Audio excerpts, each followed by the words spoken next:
Hi y'all, welcome back to my channel. If you're new here, I'm Mrs. Espinosa and I am a kinder teacher in Texas. This is our 8th week of school. I cannot believe we're already in week 8 and it is Friday morning. It is my planning time. My kids are with the art teacher right now and this is going to be just a one-day vlog just to catch all up on how our week went. So I'll start off with Monday. Monday was actually just fantastic. We had a really great day. Just overall, the kids did really great with our routine. I had minimal behavior issues. They were great on Monday. And another little note that I wrote for Monday is about dismissal. So I really like the area that we do dismissal at because you can see all of the kids walking home. So I get to see a lot of my old babies. And so one of my old babies from last year, her mom made me some bologna. Oh, it was so delicious, and it was like freshly baked. It was so good. And bologna is an Afghan stuffed bread, and it was stuffed with like potato and I don't know what else, but it was delicious. So that was just a really beautiful way to end Monday. It was really good. Yes. And this week we continued to read the Little Red Hen. Since we were finishing up testing last week, we didn't get to do the drama, the reenacting. So this week, that's what we've been doing.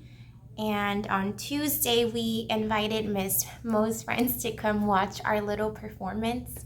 And let me show y'all the little props that we've been using. There's the flour, they have the mixing bowl, the milk, the butter, the eggs, and the salt that the Little Red Hen uses to make the bread at the end. And this is the watering can and the little pail. And then this mirror is for the cat who was very vain. And in case you didn't get to see last week, I also mentioned that I drew the little backdrops for our scenes, the different little settings that we have throughout the story. So we start off with the cottage. The next little scenery is the garden where the Little Red Hen plants the grains and waters them. Then she takes the wheat to the mill. And I know it's really hard to see. I probably should have done it in black instead. And lastly, this is the kitchen whenever she is baking the bread. So the kids have been taking turns with that. And also, if you haven't seen, I have the puppets. I'm the narrator, and here are they just wear these around their neck for the characters. They have really enjoyed reenacting the Little Red Hen, and I think next week we will do the Hansel and Gretel story. They will be reenacting that. But yes, so that was one of our highlights for Tuesday. We invited Miss Mo's friends over, and I also had a student withdraw on Tuesday. So now I am down to 20 students, and I actually have another student who hasn't shown up in, I guess now it's over 2 weeks. Finally heard back from the mom, and they are going to be relocating to another part of town. So that student hasn't been officially withdrawn, but she will be. So I will be looking at 19 students, which is really shocking. Like, after having 25 kids in kinder my first year, last year was an anomaly because of COVID. I only had 16 and 14 were in person. And on Tuesday, I also had 5 friends absent. So I think I ended up with 14 kids at the end of the day, and then I had 2 that left home early. So yeah, I think that day I ended up with 14 kids at the end of the day. And I got my copies ready because I was not here on Wednesday, so I had my copies ready, which was a lot of cutting because it takes my kids forever to cut. I have some syllable sorting worksheets, I had some coloring sheets, some math tracing sheets. That was actually the perfect amount of work. I was really nervous to find out just who was gonna end up subbing for me. I don't know how the substitute situation is in your district, in your county, just wherever your school. But for us in my district, we are supposed to request somebody. And a lot of the times, substitutes will accept the job and then cancel like last minute, like the day before. And there's no way to report that. So that honestly, I don't like that there's no accountability for substitutes. But since whatever substitute canceled, it ended up being one of our TAs, which that TA knows my kids from last year. So it actually went really smoothly. Didn't have any complaints. The kids had the right amount of work. They actually kept working on the stuff yesterday. And then yesterday was pretty good too.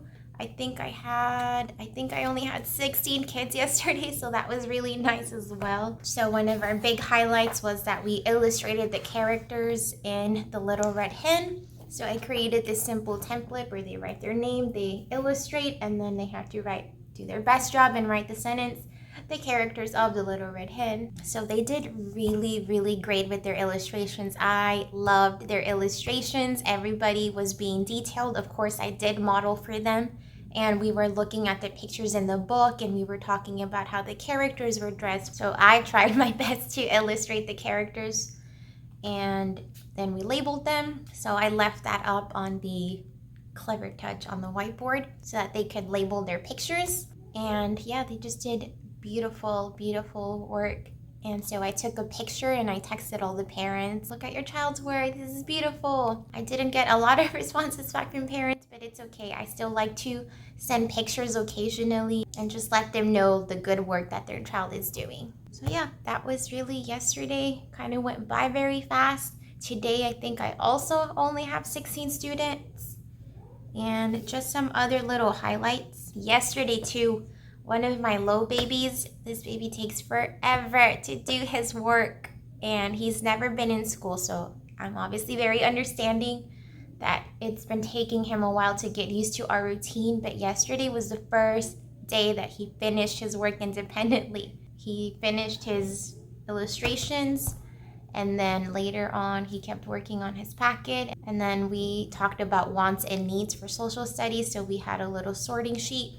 So he actually finished everything yesterday, so I did let mom know. And then a couple more updates from just happy updates. I have my 2 babies that are newcomers from Afghanistan that speak very little to just a few words in English, but it's really interesting to see how they differ. One of them cries more than the other. Like one of them just cries throughout the day. The other one, like some days he'll be okay, but then he'll cry throughout the day. The one that does most of the crying, he's been doing really, like I see that he's improving with his writing. So I've been cheering him on whenever he's writing. This week he did really great. But it's just like an up, down, up, down. Like you just got to take it a day at a time, because yesterday he didn't want to write at all. Like yesterday he was crying all day. But earlier in the week, he was doing great. And then my other baby, I see that his fine motor skills are still not very good, but he's speaking. I hear him speaking and using different English words. And whenever we're doing any types of songs, like he's trying to sing along. So that's really awesome. Kept the same centers. I am going to switch them out for next week. And next week, we are also starting another set of letters. Next week's set of letters will be F, R, Y, Z, and X. And then we'll have one more set of consonants, and then we'll move on to short vowels. I realized I haven't labeled my math notebooks, so I'm going to try and get that done throughout the day today. I just need to print them out. I'll probably use orange because they have a green science/social studies notebook. They have a blue writing notebooks. One very simple activity that Miss Mo shared with me. We did patterns using pumpkins, and then we also put the numbers in order, and then they made headbands on Monday for math, which my kids loved. I was very amused by how much they enjoyed this activity. Those are kind of just all of my big highlights. And one of my teammates brought this big old pan of banana pudding. This is what I've been eating, but I need to eat my bagel. I made a breakfast bagel. All right, y'all, but I have like less than 10 minutes left in my planning, and I really want to finish eating my bagel. So I hope that you enjoyed this short vlog. Thank you so much for watching, and I'll see you next week. Bye.